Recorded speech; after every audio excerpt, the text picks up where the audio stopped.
குறைபாடுகள் இருப்பதாக தொலைக்காட்சியில் பார்க்கின்ற பொழுது தெளிவாக தெரிந்திருக்கிறது. ஏற்கனவே மாவட்டத்தில் நடந்த ஈவிகே அந்த பிரச்சார கூட்டத்திலும் முழுமையான பாதுகாப்பு வழங்கப்பட்டதாக தெரியவில்லை. இதெல்லாம் தொலைக்காட்சியில் பார்த்துதான் நான் இதை குறிப்பிடுகிறேன். அதோட இந்த கட்சி மட்டுமில்லை, அனைத்து இந்திய அண்ணா திராவிட முன்னேற்ற கழகத்தின் சார்பாக நான் எழுச்சி பயணம் மேற்கொண்டிருக்கின்றேன். அந்த நிகழ்ச்சியில் கூட காவல்துறை எங்களுக்கு முழுமையான பாதுகாப்பு கொடுத்து ஒரு 3-4 மாவட்டத்தில் பாதுகாப்பு கொடுத்தாங்க. மீது எந்த மாவட்டத்திலுமே இந்த பொதுக்கூட்டம் நடைபெறுகின்ற இடத்தில் காவலர்கள் அந்த பொதுமக்களுக்கு அதாவது இப்படி கூட்ட நெரிசல் ஏற்பட்டால் அதை ஒழுங்குபடுத்துகின்ற பணியில் ஈடுபடவில்லை. அதே நேரத்தில் ஆளுங்கட்சியை சேர்ந்தவர்கள் இன்றைக்கு முதலமைச்சரோ துணை முதலமைச்சரோ மற்ற அமைச்சர்களோ எழுது திமுக கட்சி கூட்டம் நடைபெற்ற பொழுது ஆயிரக்கணக்கான காவலர்களை நியமிக்கின்றார்கள். அவர்களுக்கு பாதுகாப்பு. இந்த அரசாங்கம் ஒருதலை பட்சமாக நடக்கின்றது. இதை இந்த கட்சி அந்த கட்சி என்று பார்க்கக்கூடாது. ஆளுங்கட்சி எதிர்கட்சி என்று பாராமல் நடுநிலையோடு இந்த அரசாங்கம் செயல்பட வேண்டும். காவல்துறை நடுநிலையோடு செயல்பட வேண்டும். இன்றைக்கு அனைத்து இந்திய அண்ணா திராவிட முன்னேற்ற கழகம் ஆட்சி இருக்கின்ற பொழுது பல்லாயிரக்கணக்கான போராட்டங்கள் நடந்தது. அத்தனை போராட்டங்கள் அனுமதி கொடுத்தோம், முழுமையான பாதுகாப்பு கொடுத்தோம். இப்படிப்பட்ட நிகழ்வுகள் என்னுடைய ஆட்சியில் நடந்தது.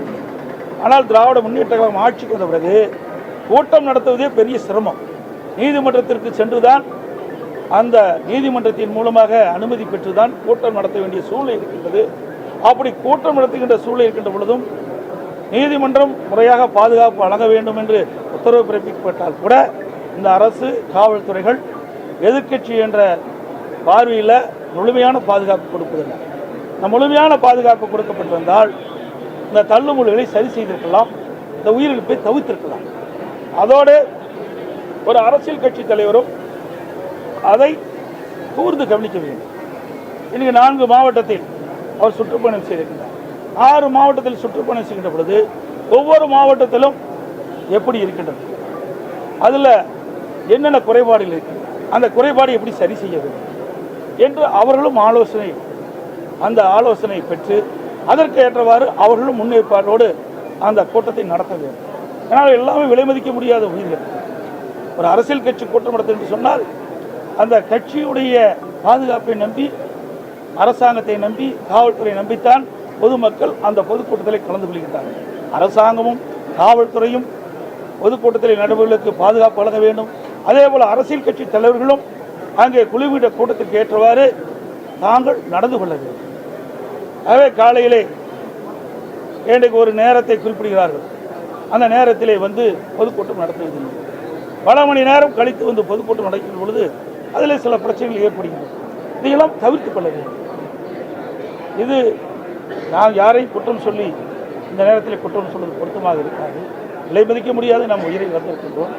இதுவரை தமிழகம் மட்டுமல்ல, இந்தியாவிலேயே ஒரு அரசியல் கட்சி நடத்துகின்ற பொதுக்கூட்டத்தில் இவ்வளவு உயிரிழப்பு ஏற்பட்டது. இன்றைக்கு தமிழகத்தில் நம்முடைய சகோதர சகோதரிகள் இன்றைக்கு விலை மதிக்க முடியாத உயிரை நாம் இழந்திருக்கின்ற நேரத்தில் மிகுந்த அதிர்ச்சியும் வேதனையும் வருகிறது. இந்த கட்சி அந்த கட்சி என்றெல்லாம் பார்க்கிறோம். பொதுமக்கள் என்ற கண்ணோட்டத்தோடு நாங்கள் பார்க்கிறோம். ஆகவே இது மிகுந்த வேதனையோடு இந்த கருத்தை நான் தெரிவிக்கின்றேன். ஆகவே இன்று அரசியல் கட்சி தலைவர்கள் இன்றைக்கு எதையும் சிந்தித்தார். அனைத்து இந்திய அண்ணா திராவிட முன்னேற்ற அல்லது பல்வேறு கட்சிகள் தமிழகத்தில் இருக்கு. அவர்களெல்லாம் பல பொதுக்கூட்டங்களை நடத்தியிருக்கின்றார்கள். அனுபவம் இருக்கின்றது. அந்த இடத்துல எவ்வளவு கூட்டம் வருது, ஒரு மாவட்டத்தில் எவ்வளவு கூட்டம் வருது, ஒரு தொகுதியில் எவ்வளவு கூட்டம் வரும், அந்த கூட்டத்தை எப்படி சமாளிப்பது, எப்படி ஒழுங்குபடுத்துவது என்பதெல்லாம் அவர்களுக்கு ஓரளவு அனுபவம் இருக்கின்றது. தமிழகத்தில் இருக்கின்ற அரசியல் கட்சிகள் ஒரு அனுபவம் இருக்கிறது. அந்த அடிப்படையிலே பொதுக்கூட்டம் நடக்கின்ற காரணத்தினால் இப்படிப்பட்ட தள்ளுமுறை ஏற்படுகிற பொழுது அதை ஒழுங்குபடுத்திக் கொள்கிறார்கள். அதை மற்றவர்களும் கடைபிடிக்கிறார்கள். பல்வேறு வழிகாட்டுகளை சொல்லியிருக்கு. அதோட இந்த அரசாங்கம் காவல்துறையும் இதில் முழு கவனம் செலுத்த வேண்டும். மெரினா கடற்கரையில் ஏர் ஷோ நடந்தது. அதில் சரியான முறையில் பாதுகாப்பு ஏற்பாடு செய்யப்படாத காரணத்தினால சுமார் 5 பேர் இறந்து விட்டாங்க. அங்கேயே அப்படிப்பட்ட சம்பவம் நடைபெறுகின்ற பொழுது இப்படி ஒரு அரசியல் கட்சி தலைவர் ஒரு பொதுக்கூட்டத்தை ஏற்பாடு செய்கின்ற பொழுது ஏற்கனவே 4 மாவட்டத்தில் இந்த பொதுக்கூட்டம் நடைபெற்றிருக்கின்றது. இதெல்லாம் என்னென்ன பிரச்சனைக்கு என்பது இன்றைக்கு அரசும் காவல்துறையும் ஆய்வு செய்து அதற்கு தக்கவாறு பாதுகாப்பை வழங்கியிருந்தால் இந்த உயிர் சேதத்தை காவல்துறை வந்து ஒழுங்குபடுத்தினா எங்க கூட்டத்துக்கு எங்க கட்சிக்கு வரக்கூடிய அந்த கூட்டத்துக்கு வரக்கூடிய தொண்டர்களை அவங்க வந்து விரட்டி அடிக்கிறாங்க அப்படின்ற ஒரு குற்றச்சாட்டை அவங்க தலைவர்கள் முன்வைக்கிறாங்களே. இதெல்லாம் நீங்க சொல்ற நீங்க கேட்கிற கேள்வி. இது வந்து நாங்களும் பொன்முலா கண்ட கட்சி 32 ஆண்டுகளும் ஆட்சி செய்த கட்சி இப்படி எங்கேயுமே இப்படி தடை செஞ்சது கிடையாது. ஆக வேண்டுமென்றே திட்டமிட்ட ஆளுங்கட்சிக்கு ஒரு நீதி எதிர்கட்சிக்கு ஒரு நீதியாக இருக்கக்கூடாது. ஆளுங்கட்சியுடைய முதலமைச்சர் வருகின்ற பொழுது கூட்டமே இல்லாத இடத்துல கூட ஆயிரக்கணக்கான காவலர்களை நிறுத்தி பாதுகாப்பு கொடுக்குறாங்க. அதனால் குறை சொல்ல இருந்தாலும் அவர்களுக்கு எப்படி பாதுகாப்பு கொடுக்கிறார்களோ அதை போல இன்றைக்கு நாட்டு மக்களுக்கும் பாதுகாப்பை வழங்குவது அரசுடைய கடமை, முதலமைச்சருடைய கடமை, காவல்துறை கடமை. அந்த கடமையில் இருந்து அவர்கள் தவறிவிட்டார்கள். அதனால் இந்த உயிரிழப்பு ஏற்பட்டது. ஒரு நபருக்கு அனுப்பிச்சு அமைச்சிருக்கிறாங்க. இவ்வளவு வேகமா துரிதமா இந்த ஒரு நபர் கமிஷன் அமைப்பதில் என்ன நோக்கம்னு எனக்கு தெரியல, அமைச்சிருக்கிறாங்க. இப்போ நான் வந்து நேற்றைய தினம் சென்னைக்கு போயிருந்தேன். இரவு தான் 2 மணிக்கு தான் வீடு போயிருந்தேன். காலையில் எழுந்தவுடனே தான் வந்தேன். உங்கள் தொலைக்காட்சியில் பார்க்கிற செய்தி வச்சு தான் இந்த பேட்டியை நான் கொடுத்துட்ருக்கேன். அது மட்டும் இல்லை, நான் வருகின்ற பொழுது கிடைக்கப்பட்ட தகவல் விஜய் அவர்கள் அந்த கூட்டத்தில் பேசிகிட்டு இருக்கும்போது இடையில் ஆம்புலன்ஸ் வருது. அப்போ அவருடைய ஒரு கொடி பேரை சொல்லி இந்த கொடி கட்டிட்டு இவ்வளோ ஆம்புலன்ஸ் எதுக்கு வருதுன்னு கேட்குறேன். இதெல்லாம் மிகப்பெரிய சந்தேகத்தை எழுப்புது. ஆக மயங்கி விழுதுன்னு அவருக்கு எப்படி ஆம்புலன்ஸ்காரனுக்கு தெரியும்? கூட்டம் நடத்துகிறாங்க, மேலே இருக்கிறாங்க, மேலே ஏறி பார்த்தீங்கன்னா எல்லாமே தெரியும். நானும் கூட்டத்தில் போய் 163 தொகுதிக்கு போயிட்டு வந்திருக்கிறேன். மேலேருந்து பார்த்தா எல்லாமே தெரியும். அப்படி முன்கூட்டியே பல ஆம்புலன்ஸு விரைந்து சைலண்டில் ஒளியில் வந்துக்கிட்டு இருக்கும்போது அவர் சொல்கிறார், எதுக்கு இந்த ஆம்புலன்ஸ் வருதுன்னு அவர் அந்த கூட்டத்திலேயே பேசுகிறது தொலைக்காட்சியில் பார்த்து. ஆக இதெல்லாம் ஒரு சந்தேகம் எழுப்புகிறது. இதெல்லாம் ஒரு முழுமையாக விசாரிக்கப்பட வேண்டும் என்பதுதான்.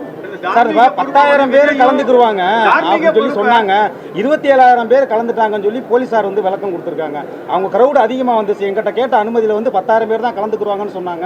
அவங்க பிரஸ் லிஸ்ட்ல 27,000 பேர் வந்தது எங்களால் என்ன பண்ண முடியுன்ற மாதிரி காவல்துறை சொல்றாங்க. 4 மாவட்டத்தில் நடந்திருக்கு. 4 மாவட்டத்தில் இதே கட்சியுடைய தலைவர் பொதுக்கூட்டம் நடத்தியிருக்கார்.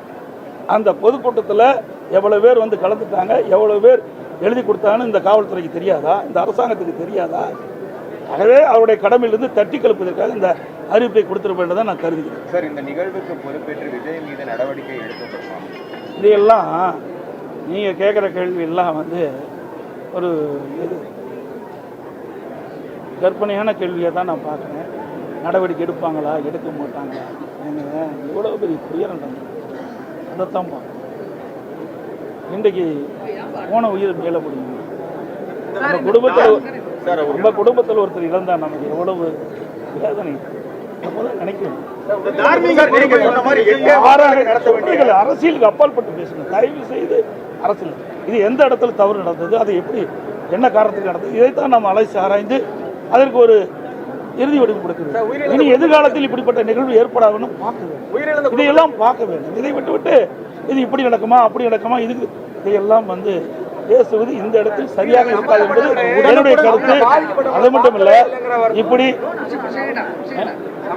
அந்த மக்களை பார்க்கவே இல்லை. இது வரைக்கும் நேற்று இது வரைக்கும் அவங்க கட்சியில் அவரை வந்து பார்க்கலைங்கிற சொல்றேனே, மதிப்பிடிக்காத விலை மதிக்க முடியாத உயிரை இழந்து இருக்கிறோம். இந்த நேரத்தில் ஒவ்வொருவரும் எந்த மனநிலையில் இருப்பார் என்று நமக்கு தெரியாது. ஒவ்வொருவரும் ஒரு மனநிலையில் எப்படி இருப்பார் நமக்கு தெரியாது. எங்களை பொறுத்த வரைக்கும், நம்முடைய இயக்கத்தை பொறுத்த வரைக்கும் மனித உயிர் முக்கியம். மக்கள் அரசியல் கட்சி தலைவர்கள் கூட்டத்தில் கலந்து கொள்கின்ற பொழுது அந்த கலந்து கொண்டிருக்கின்ற மக்களுக்கு எவ்வித பாதிப்பும் இல்லாமல் இருக்க வேண்டும் என்பது நினைப்பாங்க. இனி எதிர்காலத்தில் இப்படிப்பட்ட நிகழ்வு ஏற்படக்கூடாது.